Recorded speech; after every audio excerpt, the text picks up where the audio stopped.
Hashama harka fuuna jaalawwan ilmaan Oromoo chalaanii Bayaan Show like Facebook keessanii argachuudhaaf karaa lamatu jira.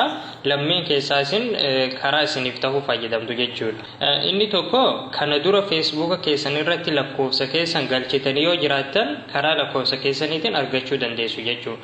Inni lammaffaan immoo email jechuudha.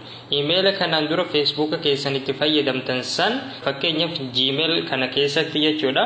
Yoo login ta'ee jiraate argachuu dandeessu. Yoo kun hin taane immoo passwordii email kana beekuu qabdu jechuudha. Garuu yogguu email keessan seentan asirratti fakkeenyaaf yogguu sarara sadiin tana tuqtan as jala irratti teessoo email keessanii yoo isiniif fide email kun immoo kan kanaan dura Facebook itti fayyadamaa turtan yoo ta'e salphumatti rakkoo tokko malee passwordii keessan argachuu dandeessu jechuudha.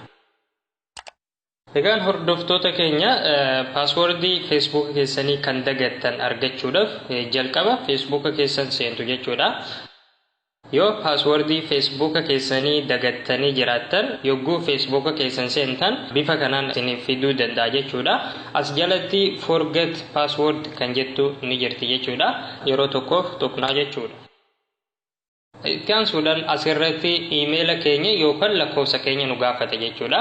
Akkuma jalqaba jenne karaa lakkoofsa keessaniitiin yookaan karaa email keessaniitiin argachuu dandeessa waan ta'eef asirratti lakkoofsa keessan yookaan email keessan galchitu jechuudha.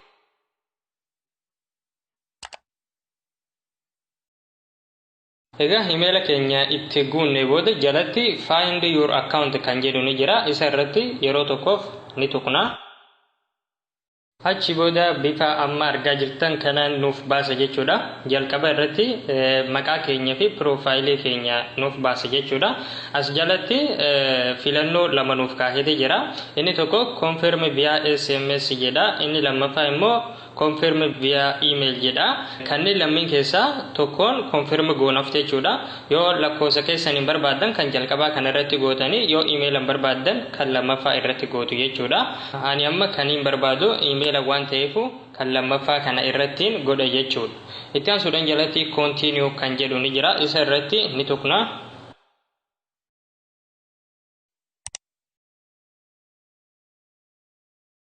Achi booda haala kanaan nuuf fida jechuudha.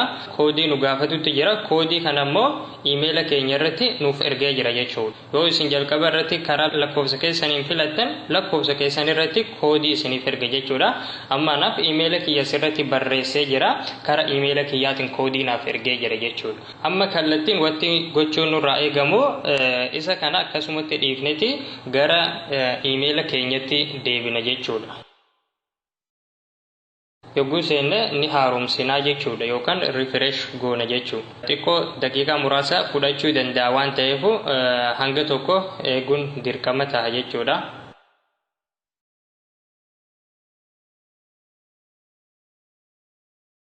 Egaan hordoftoota keenya akkuma argaa jirtan egaa xiqqoo eegnee booda jalqaba irratti koodiin Facebook irraa nuuf ergame dhufeeti jira. Isa irratti ni tuqna. Achi booda as jalatti koodii nuuf ergame yookaan baay'inni dijitii 6 ta'uu ni arganna jechuudha. Koodii kana qabneeti koppii godhanna jechuudha. Yookaan immoo as jalatti change password kan jedhu ni jira. Linkii makana tuqne password jijjiirachuu dandeenya jechuudha.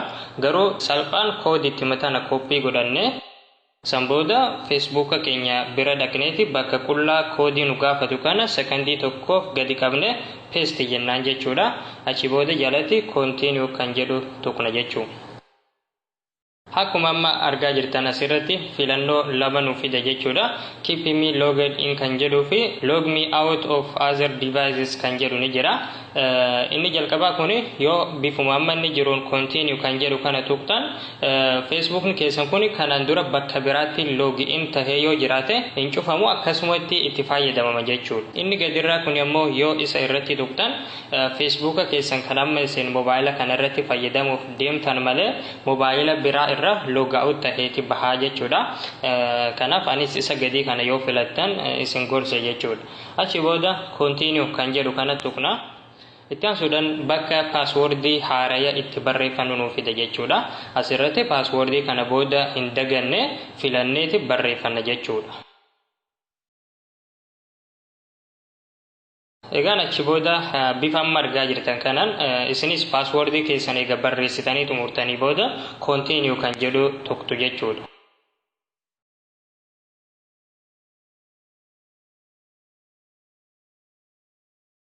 Egaan hordoftoota keenya achi booda xumurameeti jira jechuudha.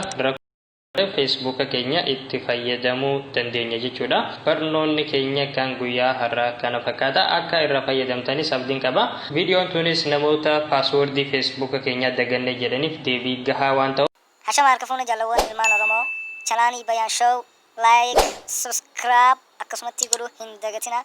Akkasuma nutis waan haaraa haala yerootiin wal qabtee jiru isin biraan gahuudhaaf qophiidha.